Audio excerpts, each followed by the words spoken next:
Hi guys, welcome back to my YouTube channel. Emmanuel Lens back again with another video. So I need to put the star of the show on the side here with me. I'm sure you guys have noticed that I have on my recent video, and at least not the past three one that I've shot concomitantly today because I was like in the content creation mode. I always make sure that I try to create as much content when I am able to do that. So they just lower the light a little bit.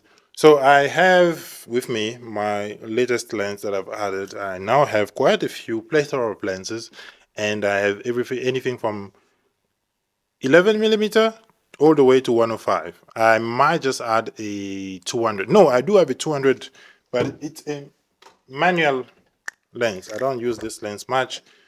I wish I could find more occasion to use it, but it's just that a lot of the work that I do is in studio, and I haven't been shooting outside a lot as well. So, but yeah, I hope I'll be able to get an occasion to shoot my Yashica lens. I regret not shooting it so much. Sorry, but I will find you a client, or I'll find you an occasion to be shot.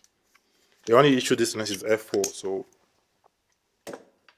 that's why I don't shoot it as much. But as I've said, I've got some things like ultra wide. We went really, really wide, and this is the lens. Maybe I'll change it so that you guys can see how wide I am. I'm on my 24 EFS f2.8 lens. This is an 11 to 16 lens, and you can see the change. I'm not gonna change anything. I'm literally even gonna keep this video rolling. You guys will see how wide we will get. And maybe this is just for reference.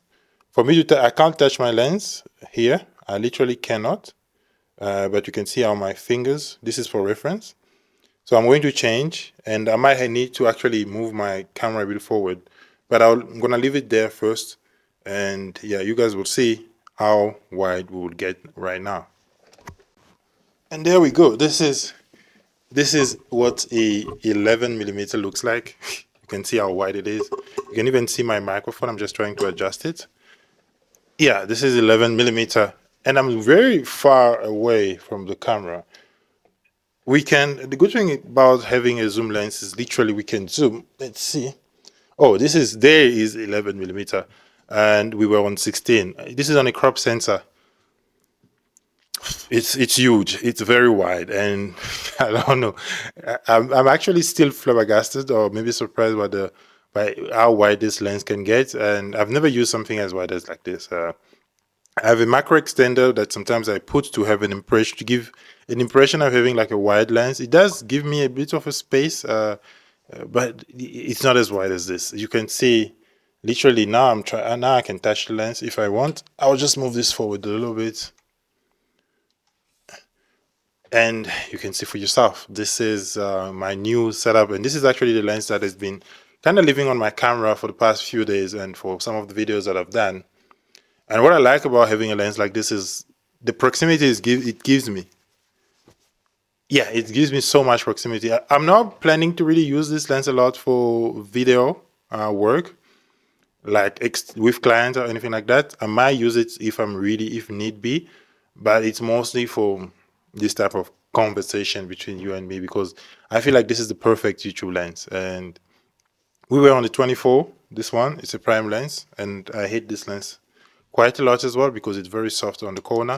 And this lens is also very soft on the corner, but I think it's justifiable because it's very sharp in the middle. This one is debatably sharp in the middle. It does the job, but it does suffer from a lot of back focusing, especially because it's an EFS lens. It's not one of the like L series lenses from Canon. But I'm very impressed with this. I'm very happy with that. I like this distortion that it gives you, especially on the wider side. This is a tokina lens. It's a 11 to 16 APS-C. It's a pro lens though. It's a pro lens version. I think they do have the same lens for cinema. The tokina is very recognized for cinema lenses that they do. I've been hunting for this lens for quite some time, and I'm also planning to get the 18 to 50. I think they do have an 18 to 50 pro version as well. And that one is pretty readily available and easy to find. This one was really, really hard to find. You need to be patient, especially with gears when it comes to secondhand. But I like the fact that it's a Canon lens that I can adapt it to any are the cameras, and that's one of the reasons why I generally buy my EF lens. Even to use on my Fuji, I can just literally use this adapter that I have and use it very easily on any Fuji. So I'm planning to get a Viltrox Metabones speed booster, not a Metabones, a Viltrox Metabones, a speed booster from Viltrox.